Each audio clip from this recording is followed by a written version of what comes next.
Bonjour et bienvenue dans cette vidéo concernée à notre projet GitLab CI/CD et Terraform. L'objectif de cette vidéo est de se mettre dans la peau d'un DevOps ou d'un développeur opérationnel qui va préparer du code au niveau de sa machine et faire des commits pour envoyer ou faire un push sur GitLab. Puis ces fichiers vont nous permettre de provisionner Terraform pour faire notre IAC, infrastructure as a code. Ce dernier va nous permettre de générer des instances chez notre AWS, notre provider plutôt AWS. Donc, dans l'exemple, on va mettre en place une instance pour l'orchestrateur Jenkins, une instance qui va s'occuper de la supervision un peu plus tard, contenant Prometheus et Grafana. Alors, la mise en place de ce projet va consister le passage par plusieurs étapes. Donc, la première, ça va être la création d'un utilisateur IAM avec un accès programmation pour qu'il puisse donc envoyer du code ou parler avec notre provider, Identity Access Management. Puis, il va falloir à un certain moment, si ce n'est pas le cas, si vous ne l'avez pas, créer un compte GitLab, puis préparer des fichiers Terraform qui vont nous permettre de faire du provisionnement d'instances, puis configurer les variables d'environnement. Donc, il ne faut pas oublier de faire ça au niveau de GitLab. On va faire ça ensemble. Puis la configuration du GitLab CI/CD et du GitLab CI/YAML. Bien sûr, à la fin de notre projet, on n'oublie pas de faire un destroy ou de détruire l'infrastructure. Alors, on peut considérer notre GitLab, pour faire un petit rappel, comme notre assistant robot personnel pour développer des logiciels. Lorsque on valide du code sur GitLab, en l'envoyant depuis notre machine locale, notre assistant ou notre robot se réveille et passe à l'action. Tout d'abord, on peut imaginer qu'il y a un robot test qui s'exécute pour vérifier la présence de bugs dans notre code. Et si notre code semble bon, le robot build apparaît pour préparer notre application pour l'expédition. Donc, ce qu'on appelle la construction, on arrive à une construction terminée, si vous voulez. Une fois construit, le robot deploy prend le relais pour envoyer notre code sur les serveurs en production. Alors, chaque fois qu'on valide un nouveau code, cette équipe de robots, si vous voulez, ou cette équipe DevOps automatisée prend vie pour inspecter, préparer et envoyer notre code aux utilisateurs. Donc, on continue tout simplement de notre côté à coder, à envoyer des commits et à laisser notre armée de robots GitLab personnels ou notre pipeline faire le gros du travail. En un mot, on peut considérer GitLab, si vous voulez CI/CD, comme un robot logiciel efficace pour la mise en place et le déploiement de nos applications. GitLab est une plateforme que les développeurs utilisent pour stocker et collaborer donc, sur le code. C'est comme un espace de travail collaboratif, virtuel pour les projets et le codage. CI/CD, pour rappel, donc CI signifie intégration en continu et CD signifie déploiement continu ou livraison continue. Donc CI, c'est comme une chaîne d'assemblage numérique. Chaque fois qu'un développeur apporte des modifications au code, les outils CI vérifient automatiquement si ces modifications fonctionnent bien avec le code existant. C'est comme un test pour détecter toute erreur dès le début.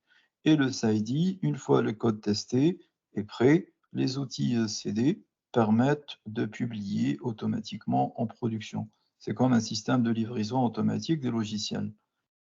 En termes simples, GitLab CI/CD donc, est un système qui aide les développeurs à vérifier automatiquement leur code pour détecter les erreurs. Et si tout va bien, à publier automatiquement leur logiciel sans travail manuel. C'est comme avoir des robots qui testent et livrent notre code, ce qui fait gagner du temps et réduit tout simplement les erreurs. Donc, les étapes suivantes vont être donc la création, ou plutôt la première étape, ça va être la création, comme je l'ai dit, de l'utilisateur IAM pour pouvoir récupérer ses crédentials et puis se connecter ou les utiliser dans le GitLab.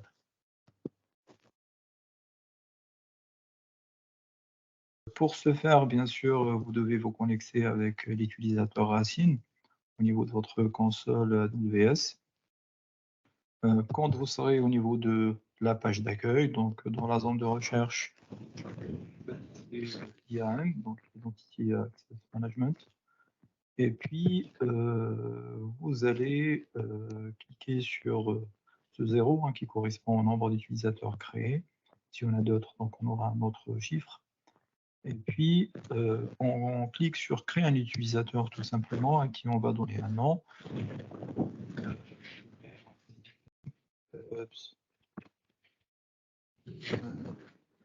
Ce dernier, je ne lui autorise pas d'accéder à la console AWS.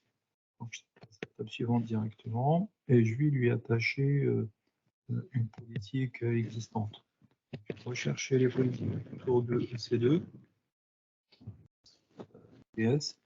et on va lui donner un full access.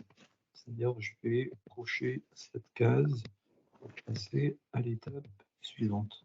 Et puis, je crée mon utilisateur tout simplement. Donc, à partir de ce moment, on va lui créer une clé d'accès. Donc, j'accède à la panoplie, au menu, on va dire, concernant l'utilisateur DevOps, en cliquant sur son nom. Et puis, je demande la création d'une clé d'accès. Alors, le type de clé d'accès, ou le type d'utilisateur, ou le cas d'utilisation concerné par notre cas, ça va être du code local, parce qu'on prévoit d'utiliser cette clé d'accès pour permettre au code d'application dans un environnement de développement local d'accéder à notre compte AWS. Donc, je vais cocher cette case ou ce bouton radio, et puis je coche aussi, je comprends les recommandations concernant cette étape. Et je passe à l'étape suivante. Donc, on peut taguer ou mettre une description qui est facultative pour notre clé, comme on peut ne pas le renseigner. Moi, je ne vais pas le faire. Donc, je vais créer une clé d'accès directement. Donc là, on a la clé d'accès concernant notre utilisateur et la clé d'accès secrète que vous pouvez afficher en cliquant sur ce lien. Quand vous pouvez le télécharger, je vous conseille de le faire dans le fichier CSV, que vous pouvez trouver dans le dossier d'enregistrement au téléchargement de votre machine. Donc, on aura besoin de cette clé d'accès et la clé d'accès secrète pour la définir comme variable d'environnement dans GitLab pour que ce dernier puisse se connecter à notre console AWS ou parler tout simplement avec le provider AWS pour générer notre infrastructure. Création de la paire de clés, nous permettant de la pousser après dans les instances qu'on va créer pour pouvoir intégrer cette paire dans les émulateurs de terminal, que ce soit POTI ou MOBA externe, pour pouvoir se connecter en SSH sur les instances qu'on va créer plus tard. Donc pour ce faire, pareil, depuis la console AWS, vous pouvez donc aller dans la partie qui concerne les instances EC2.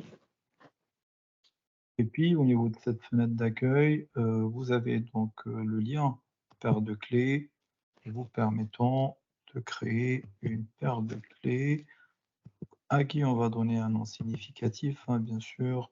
Dans mon contexte, je vais l'appeler tout simplement my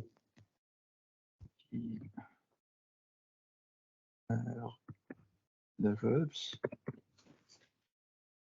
De type RSA en PPK pour pouvoir l'intégrer à POTI ou d'autres émulateurs de terminal et je la crée tout simplement.